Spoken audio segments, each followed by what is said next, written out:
When I first started working at Rylestone Financial, I thought I'd found the perfect place to grow my career. The company was small but ambitious, a boutique accounting firm that specialized in high-profile clients. The kind of place where everyone knew each other, where late nights meant shared takeout and laughter over spreadsheets. I'd worked my way up from a junior analyst to senior accountant in just 3 years. My boss, Damon Clive, had been the one to mentor me. Or so I thought. Damon had this charm that made people trust him instantly. He was in his early 40s, sharp suits, polished speech, the kind of man who could convince you to buy insurance for a calculator. Clients adored him, the partners trusted him, and I admired him. He used to tell me, "Maya, you've got the instincts for numbers and people. That's rare. I'm grooming you for leadership." I believed him. Every late night I spent checking client accounts felt worth it because I thought I was building something honest, something solid. Then, one afternoon, while preparing a quarterly report for one of our long-term clients, something didn't add up. Literally, there was a deduction claim for charitable contributions under my name, $18,000, spread across 3 different organizations. I frowned, double-checked the source files, and then the records. The strange thing was, the donations weren't part of any client's file. They were listed as part of my employee tax documentation. At first, I thought it was a clerical error. Maybe someone had mistakenly entered my name into the wrong field. So I went to the HR assistant, Tessa, and asked if she'd noticed any issues with payroll or tax forms. She looked at me blankly and said, "No, everything's been processed through accounting directly. Damon handled your file himself this year.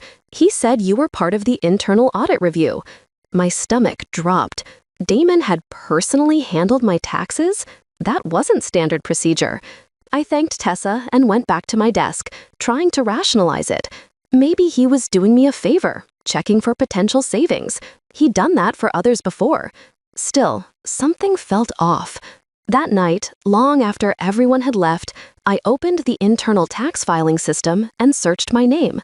There it was again, 3 donations, all supposedly verified by receipts attached to my ID. But when I opened the scanned receipts, my jaw tightened. The signatures didn't match mine. The handwriting was smooth, practiced, and unfamiliar. Worse, the donation accounts were linked to charities I'd never even heard of. One in Belize, another in Malta, and one that had no traceable online presence at all. Offshore charities. That was when the truth started to form, a cold shape in the back of my mind. Damon wasn't mentoring me. He was using me. For 2 days, I said nothing. I watched him. The easy smile, the jokes, the way he'd slap people's backs and say, "Teamwork makes the dream work." I wanted to confront him, but emotion in business was weakness, and Damon preyed on weakness. So I gathered proof instead. I dug through archived reports, system logs, approval chains. Each time, the same pattern emerged. He'd used employees' names, mine included, to file fake deductions and funnel money through charitable contributions that didn't exist. He'd been running the scheme for years, quietly siphoning small amounts from corporate tax credits that looked legitimate enough to pass routine checks. He'd chosen me because I was clean. No family connections, no personal audit history, and a spotless work record. Perfect cover. By Friday, I had enough evidence to bury him, but I didn't take it to HR, or the partners, or even the police. Not yet. I'd seen how Damon worked. He had influence. He'd spin the story before I even finished my sentence. I needed to make sure that when he fell, he'd have no chance to drag me down with him. So I set my plan in motion quietly. That weekend, I created a new email account under an alias and drafted a detailed report, screenshots of the forged receipts, links to the offshore accounts, copies of the altered employee files, and the internal timestamps showing Damon's user ID authorizing the entries. I sent the packet to the National Tax Authority's Fraud Investigation Division. No names, no signatures, just hard data and a note. The man behind this works at Rylestone Financial. Start with the senior accountant files. Then I waited. The following week, Damon was his usual self, joking, confident, utterly unaware. I smiled, played along, pretending nothing was wrong. He even brought me coffee one morning and said, "You know, Maya, I've been thinking about recommending you for a management position next quarter." I thanked him, feigning gratitude, even though every word tasted like ash. 2 weeks later, the auditors arrived. They didn't announce themselves as investigators. They came under the guise of a routine compliance review. I watched from my desk as 2 men in suits quietly requested access to Damon's financial records. By noon, they were in his office. By 2, his smile had faded. He emerged at 3:30, pale and tight-lipped. "Team meeting," he called out sharply. We all gathered in the conference room, the air heavy with confusion. He stood there, sweating slightly, trying to maintain composure.